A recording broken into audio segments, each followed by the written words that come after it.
2 missionary journeys. 3, but the first missionary journey, he goes up into Galatia, into that area, and that's when we studied the book of Galatians.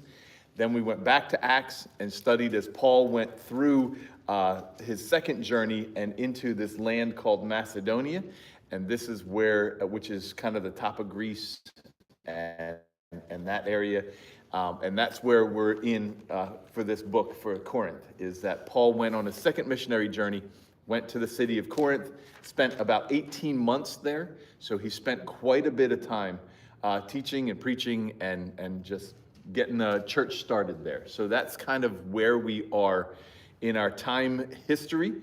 And he's dealing with some things because they have sent him letters and they're asking questions and saying, okay, well, what about this? Or there's this going on. We have a guy who is sleeping with his father's wife, and all these different issues that are going on that Paul has to deal with. There are people who are, their sides being picked in the church for, I follow Paul, I follow Apollos, and Paul has to clean all of this up. Where we are is in reference to, in chapter 7, it's in reference to some questions they have about marriage. So let me set up where they are in Corinth, what the culture is in Corinth, so that we can understand why they're asking the question that they are. Because for all of us, we sit back and we just say, marriage is between a husband and a wife, and you stay with your wife and you stay with your husband, and unless there's some outside forces, but this is not the culture that they are in. So the church, the Corinth city is a capital city, so it is a large city. It has 2 ports, so it has a whole ton of commerce that comes through. When you have not just 1 port, but 2 ports, and you are a link into the whole mainland of Europe, you have an incredible asset as a city. So this city has ships that come in all the time. They have merchants coming in. Goods are kind of brought in there and then distributed out into the known world, basically through Corinth. So you can imagine how transient the people are. So the people come in, they're only there for a little time to do, to sell their goods or to buy and then travel on.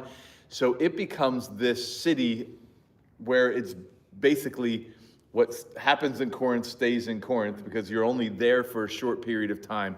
You don't really have like social norms really set up in that area, because people come and go so much that there's a lot of anonymity to just kind of popping into this city. So you literally can just do whatever you want. And they played to that in this city, and it made them a lot of money. There was in this city a huge temple, and was kind of up on top of this huge rock, so the whole city could see it at all times, to Athena, who is a fertility goddess and the goddess of what they would call passion or burning desire. And so in this, they would have, there's some estimates that they had 1,000 temple prostitutes that were there for people who would come in, and you would please the goddess by sleeping with the prostitute. I mean, just absolute do whatever you want type of mentality in the city. It actually had a saying, is to act like a Corinthian meant to be somebody who is just completely sexually immoral. And so that was the phrase that they would use, is, oh, you're such a Corinthian. And that would mean that you are just anything goes. And so that shows you how bad the culture is that this church is trying to survive in. So he goes in and they plant this church, and lots of people come to Christ. And now they're trying to figure out, what does life look like as a godly person in this city that is literally known for anything. And for most of them, they were brought up in that mentality that this is just kind of how you are supposed to live your life. And so there's all this stuff creeping in. One more thing you need to know is in the city are these big open forums where they would sit down and they would just talk philosophy. So they would sit down all day long and just talk about new philosophies and these things that people have. And so Gnosticism, which is a philosophy or a religion, for lack of a better word, basically built on two principles. One, that anything that is of the flesh is just evil. So anything that is physical is bad. So if it's part of creation, it's bad. If it's spiritual, then it's good. And so there was this part at which you had people who would believe, well, okay, if anything that is just flesh is bad, well, then just do whatever you want, because it's bad anyway. It's not like it can ever get good. So you just kind of live how you would like to live. The other idea of Gnosticism is that your salvation came through secret knowledge, that somehow you would gain this knowledge and it was really kind of just for you, and it set you apart from everybody else and made you special. And so you kind of mix that with all of this, sexual immorality, plus the idea that, nothing here on earth is really worth anything anyway. So they just live this completely vile life. And that's what the church is in the middle of. So somebody who gets saved from that culture comes into the church and it's completely different. Well, when you have so many people coming to Christ and the church is being built, there's going to be some questions. Okay, what does marriage actually look like? Like, what is the purpose of marriage? And so these are some of the questions that they are asking. So let's dive in to chapter 7, and then we will kind of keep going from there. Now for the matter you wrote about. So he's saying, you wrote this to me, I'm going to deal with another matter. Now it's in quotes, so this is one of the questions or one of the statements that he needs to deal with. It is good for a man not to have sexual relations with a woman. So that's the quote that they send to them. In other words, sex, bad. Why? Because it's physical. So there is this mentality of, okay, then sex is bad. And his answer is, but since sexual immorality is occurring, each man should have sexual relations with his own wife and each woman with her own husband. So he's saying it should just be in marriage. That's where it belongs. So he starts off by saying, okay, sex is, and this is where people kind of go wrong, is they look at this and they say, well, then sex is bad. It's got to be evil. It's got to be, it's got to be wrong. But since there's sexual immorality going on, let's keep it inside of marriage. That is not what he's saying.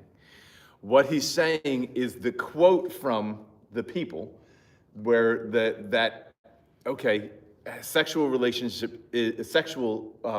is bad. Having sex is, man should just not. It causes all kinds of issues.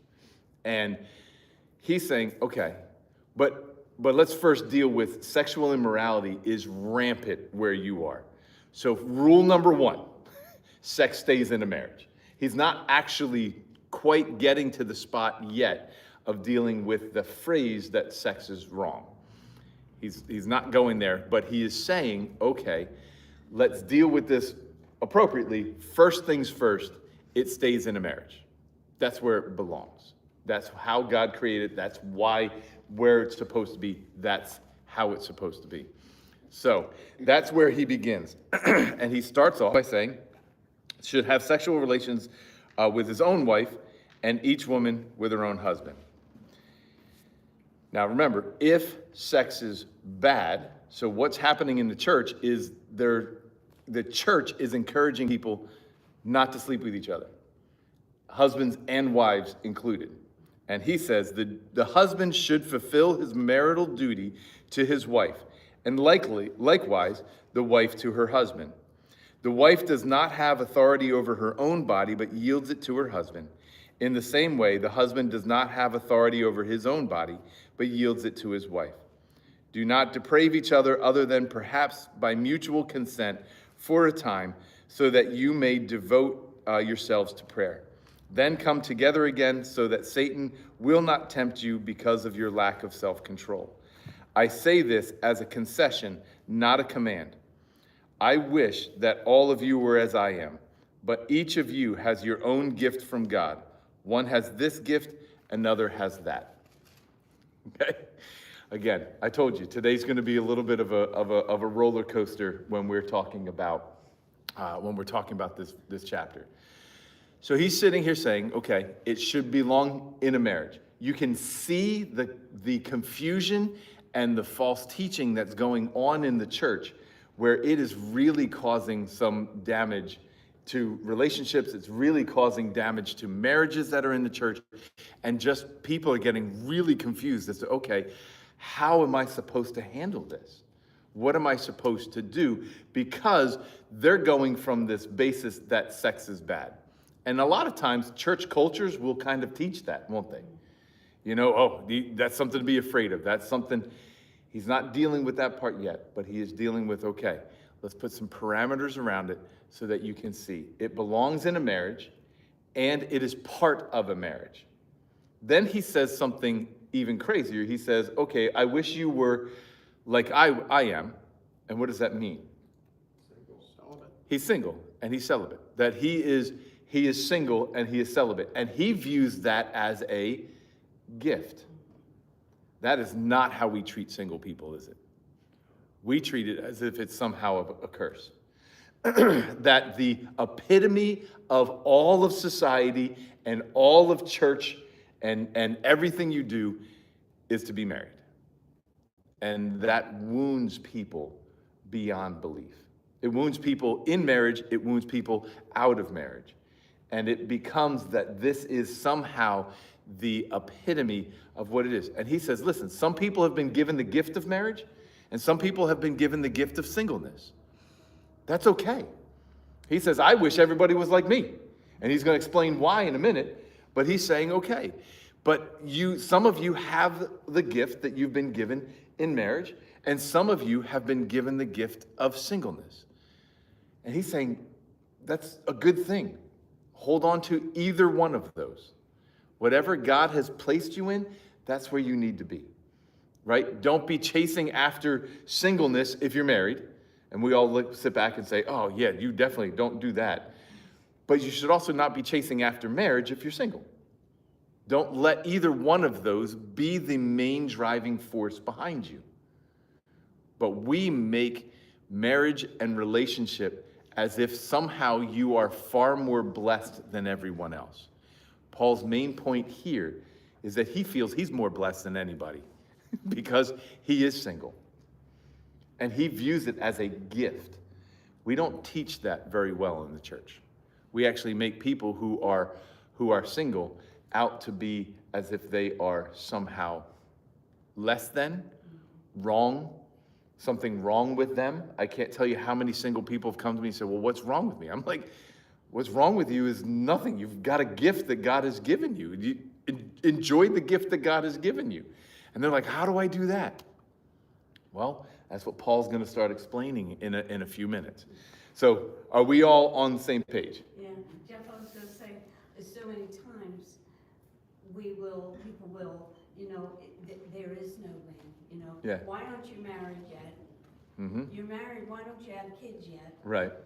And you're married with kids, and why do you have so many kids? Yeah. So there's no... Or why don't you have enough? How come you only have one or two? No, 100%. There is no winning. Yeah.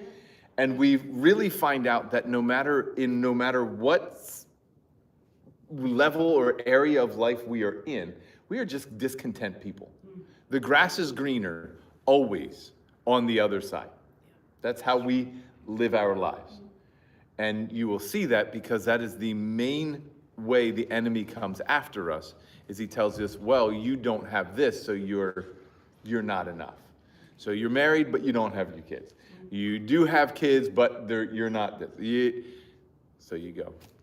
You've often said that in these churches that he has founded in the journey had Jews as part of it. Yes. Wouldn't those Jews have brought some of this structure to the church? Right. And From so, their Jewish. yes, 100%. So you do see where there's a foundation and a competing understanding. You have the Corinthian-born Greek people, and then you have the Jewish-born, and they're coming together in church. And one group is like, well, sex is bad, you shouldn't be doing this. The other group is sitting there saying no, and it's this, it is this hodgepodge. Yeah, Glenn. Yeah, this may be very off base, but I think I heard one time, is this true? You can tell me. Does God consider you married? I mean, I know we have the legal process and all like that, but does God consider two people married when they consummate through sex? Yeah, it says that you have united yourself with that other person. Is that God's way of defining marriage? No.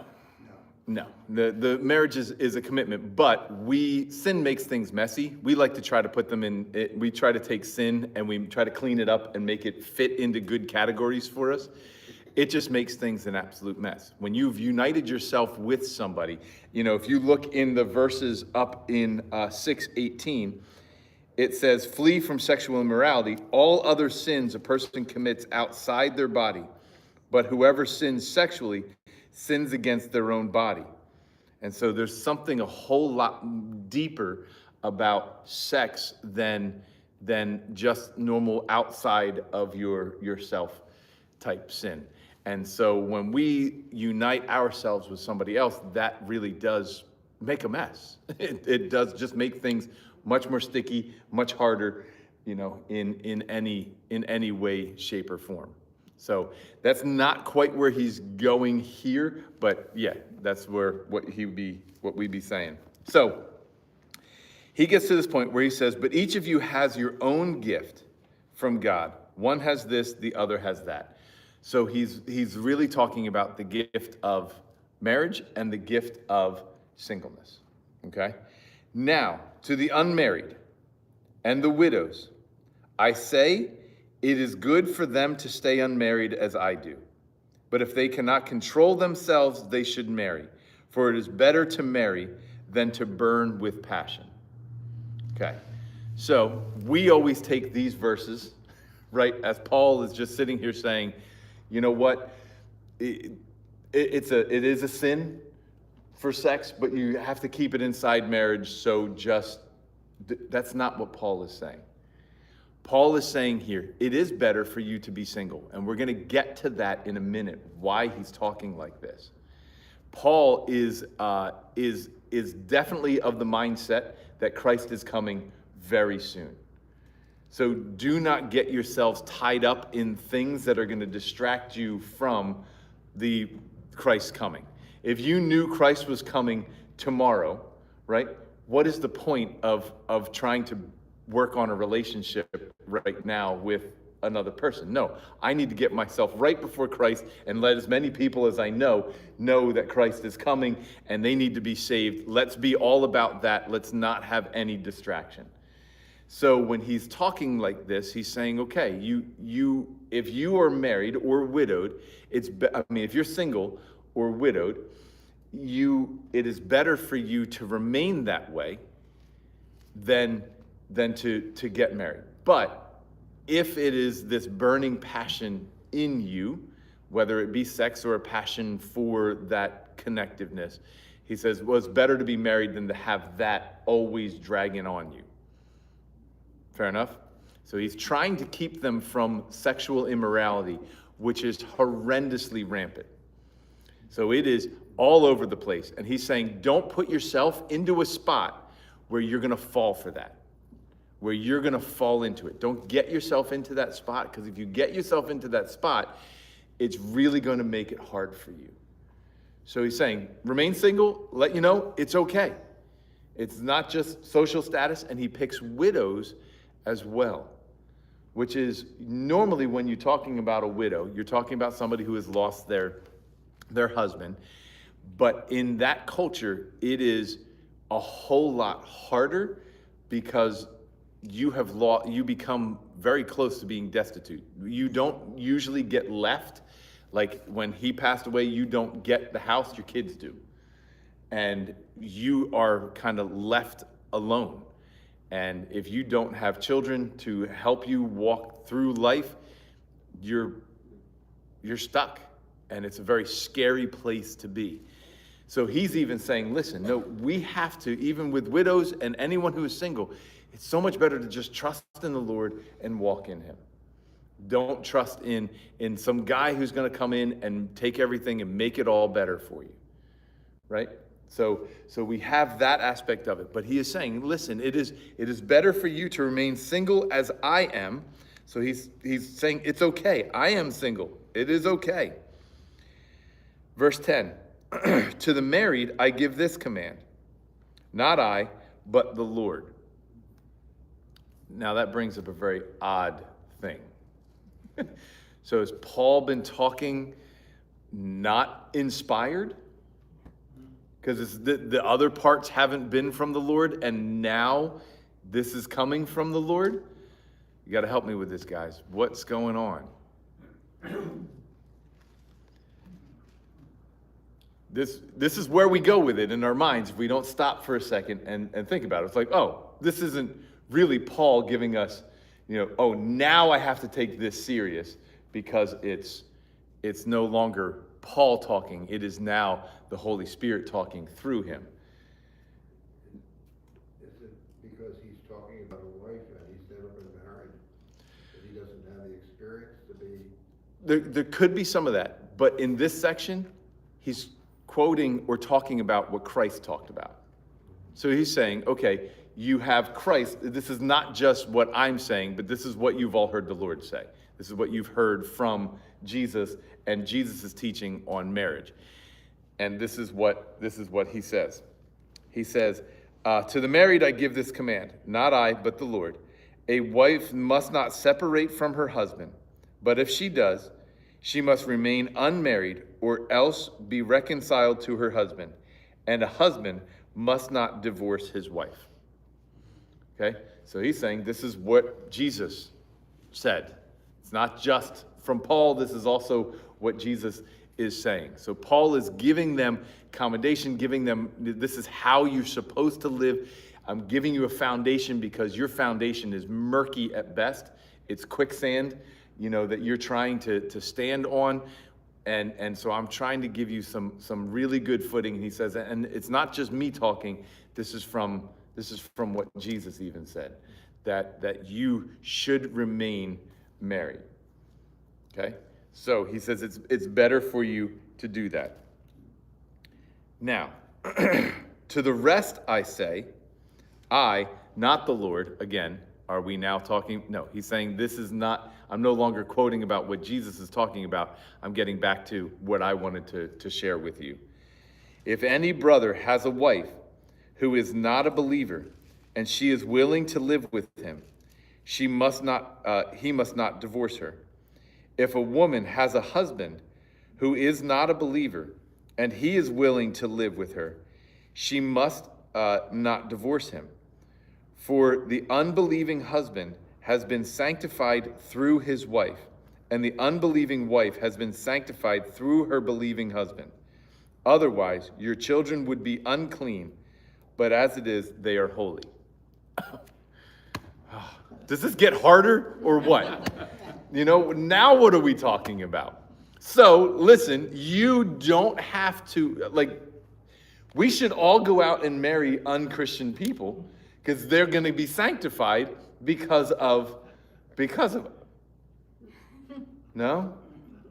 Yes. Somebody's going to clip that on YouTube and be like, Jeff is teaching this. No, that was sarcasm. It's also, he talks about being yoked. Right. So, Okay. But, yeah, and we can get to that. But he's sitting here saying, okay, you're in a spot where you have become married and you are married to an unbeliever.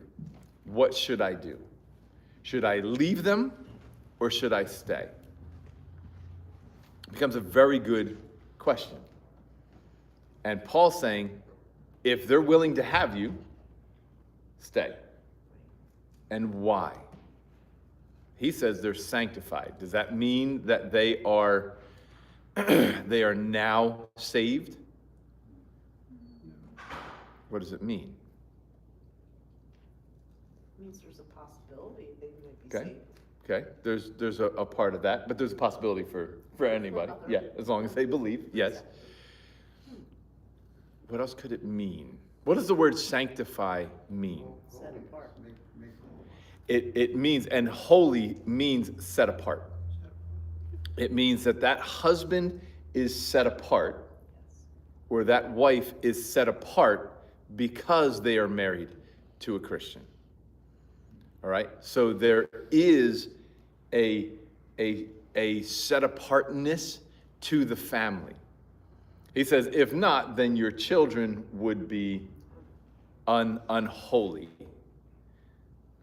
So is this like an Acts with the jailer, when Paul and Silas said, believe in the Lord, and you and your household shall be saved? Right. So there does seem to be something where God does bless.